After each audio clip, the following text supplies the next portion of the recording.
एक छोटी लड़की के बिस्किट खाने के बाद उसके बचे हुए टुकड़ों को स्पैरो नाम की चिड़िया चुनकर खाने लगती है, लेकिन एक रोबोट नाम का स्पैरो लेट हो जाता है जिससे उसे खाने के लिए कुछ नहीं मिलता। लेकिन तभी वो देखता है कि छोटी बच्ची एक और बिस्किट को कुछ स्टाइल में खाने की कोशिश करती है, लेकिन रॉबर्ट देर ना करके हवा में ही उस बिस्किट को पकड़ लेता है, जिसे देख सभी स्पैरोज कहते हैं। रॉबर्ट बिस्किट लेकर अपने घोंसले में आता है जहां उसकी पत्नी और उनका अंडा होता है, और आज उस अंडे से बच्चा बाहर निकलने वाला है, इसलिए दोनों बहुत खुश होते हैं। लेकिन तभी ये खुशी एक खौफ में बदल गई, क्योंकि उनके पीछे एक खूंखार भालू होता है जो सभी को खा जाता है। दूर खड़ी एक अरोरा नाम की बगुली को कुछ आवाज सुनाई देती है। इसका पता लगाने के लिए वो घोंसले में जाती है, लेकिन वहाँ उसे कोई नहीं दिखता। तभी उसे स्पैरो पक्षी का पंख दिखता है, जिससे वो समझ जाती है कि इस घोंसले में कोई हमला किया था। लेकिन तभी घोंसले में रखा एक पत्ता हिलने लगता है। अरोरा जब पत्ते को हटाती है तो वो अंडा अभी भी सही सलामत था और उसमें से बच्चा बाहर आता है जिसका नाम है रिचर्ड। रिचर्ड जब बाहर आता है तो अरोरा को देखता है और उसे ही अपनी माँ समझने लगता है। अरोरा को रिचर्ड बहुत ही अच्छा लगता है, इसलिए वो उसे अपने साथ रखने का फैसला करती है। अरोरा को रिचर्ड बहुत ही अच्छा लगता है, इसलिए वो उसे अपने साथ रखने का फैसला करती है और रिचर्ड को अपने साथ अपने घोंसले में ले जाती है, जहाँ उसका पहले से एक मैक्स नाम का बच्चा होता है। तभी वहाँ अरोरा का पति क्लोडियस आ जाता है। वो रिचर्ड को देखते ही अरोरा से कहता है, इसे जहाँ से लाई हो वही छोड़ आओ, क्योंकि क्लोडियस हमेशा से स्पैरो पक्षी से जलता था। लेकिन अरोरा के काफी मनाने पर वो मान जाता है। कुछ दिन बीतते हैं और हम रिचर्ड और मैक्स को देखते हैं जो अब बड़े हो चुके हैं। एक दिन वो दोनों खेल रहे थे कि तभी रिचर्ड जोश में आकर उड़ता हुआ बादलों की ओर बढ़ता है। तभी हवा के दबाव के कारण वो लड़खड़ा कर नीचे गिरने लगता है, लेकिन मैक्स उसे बचा लेता है। इसके बाद हमें पता चलता है कि सर्दियों के मौसम में बगुले अफ्रीका जाकर रहते हैं, क्योंकि वहाँ का मौसम सही रहता है। लेकिन रिचर्ड अफ्रीका तक का सफर तय नहीं कर सकता, क्योंकि उन्हें समंदर पार करना है, जिसके लिए बड़े पंख होने चाहिए। अरोरा उससे कहती है, तुम हमारे वापस आने तक इंतजार करना, लेकिन वो उनकी बात नहीं मानता और चुपके से उनकी रखी हुई सभा में चला जाता है। लेकिन तभी पत्थर टूट जाता है और रिचर्ड उनके सामने जा गिरता है। इस बात के लिए उसे बहुत डांट पड़ती है। तभी अरोरा उसे उसी जगह ले जाती है जहाँ से उसे लाई थी। वो रिचर्ड को बताती है कि मुझे तुम इसी जगह पर मिले थे और मैं तुम्हारी माँ नहीं हूँ। लेकिन वो तब भी उसकी बात नहीं मानता और उनके साथ चलने की जिद करने लगता है। मगर वो सभी जानते हैं कि रिचर्ड के पंख बहुत छोटे हैं, जो अलग प्रजाति का पक्षी है, और वो इतने दूर तक का सफर तय नहीं कर सकता, और इसीलिए क्लोडियस उसे वहाँ नहीं ले जाना चाहता, क्योंकि वो समुद्र को पार नहीं कर सकता, और उसने ऐसा किया तो उसकी मौत निश्चित है। रात के समय रिचर्ड जब सो रहा था तब सभी बगुले काफी दुखी होते हैं, क्योंकि उन्हें रिचर्ड को छोड़कर जाना होगा। और सुबह होने से पहले वही बगुली जो उसे पाल पोस कर बड़ी की थी, वो आंसू के साथ उसे अलविदा कहकर चली जाती है। तभी बारिश होने लगती है, जिससे रिचर्ड की आँख खुल जाती है और वो सभी बगुलों को जाता देख उनका पीछा करता है। लेकिन हवा के तेज दबाव और झोंके से वो नीचे गिर जाता है और वही बेहोश हो जाता है। कुछ देर बाद जब उसे होश आता है तो वो अपने सामने एक उल्लू को देखता है और डरकर छुप जाता है। लेकिन उल्लू उसे बताती है कि मैं तुम्हें कुछ नहीं करूंगी। रिचर्ड उसे बताता है कि मैं अपने परिवार से बिछड़ गया हूँ, जो अफ्रीका के सफर में निकले हैं। इतना कहकर वो वहाँ से निकल जाता है, लेकिन वो अपना रास्ता भूल चुका था। तभी वहाँ कई सारे चमगादड़ आ जाते हैं जो रिचर्ड पर हमला करने के लिए आगे बढ़ने लगते हैं। जो रिचर्ड पर हमला करने के लिए उसकी तरफ बढ़ते हैं, तभी ओल्गा वहाँ आकर उसे बचा लेती है। जिसके बाद रिचर्ड अपनी बदतमीजी के लिए उससे माफी मांगता है और उसे अपने साथ सफर पर चलने के लिए कहता है, जिस पर वो राजी हो जाती है।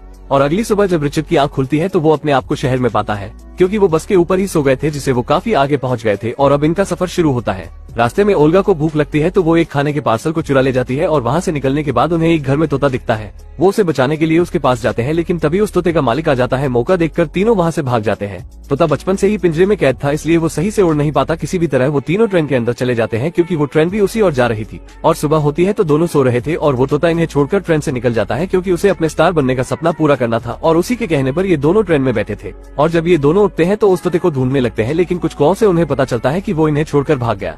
इसलिए वो उस पर बहुत ही गुस्सा होते हैं, क्योंकि वो इन्हें अफ्रीका से भी दूर के शहर में लेकर आया है। इसके बाद रिचर्ड बहुत ही उदास होता है और अफ्रीका का सफर अकेले ही तय करने का फैसला करता है और समुद्र के किनारे पहाड़ से छलांग लगा देता है। लेकिन समुद्री हवाओं के दबाव के कारण वो नीचे चट्टान पर गिरने लगता है।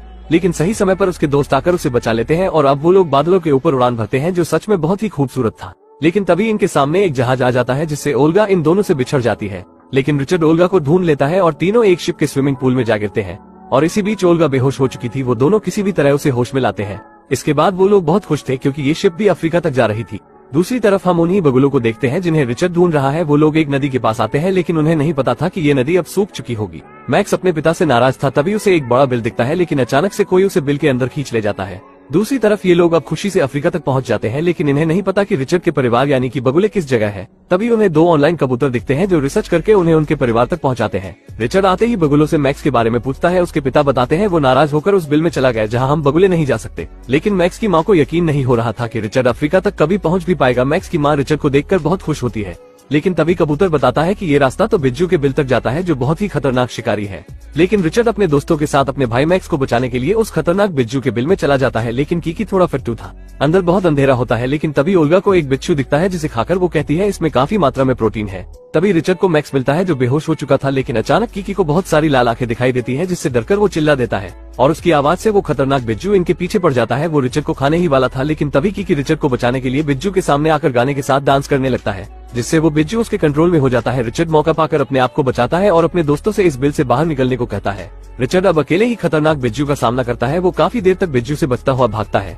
तभी उसे एक उपाय आता है और वो उस बिज्जू को उसकी ही मदद से उसको बिल में दबा देता है, जिससे बिज्जू का अंत हो जाता है। लेकिन सभी पक्षी रिचर्ड की मौत से काफी दुखी थे। तभी ओल्गा को थोड़ी दूर जमीन से कोई जीव निकलता हुआ दिखता है, जो रिचर्ड ही था। उसके दोस्त खुशी से रोने लगते हैं और कहते हैं हम नसीब वाले हैं जो हमें ऐसा दोस्त मिला है। तभी उसके पिता रिचर्ड से कहते हैं अब से मैं तुम्हें अपना बेटा मानता हूँ, और ये भी कहते हैं कि क्या रिचर्ड तुम हमें आगे का रास्ता दिखा सकते हो, जिससे सभी लोग बहुत खुश होते हैं और इस मूवी की यहीं पर ही हैप्पी एंडिंग हो जाती है। दोस्तों यहाँ तक आ ही गए हो तो वीडियो को एक लाइक जरूर करें और भी ऐसे ही मूवी एक्सप्लेन वीडियो देखने के लिए चैनल को भी जरूर सब्सक्राइब करें। हम मिलेंगे आपसे बहुत ही जल्द ऐसी ही धमाकेदार वीडियो में, तब तक के लिए गुड बाय।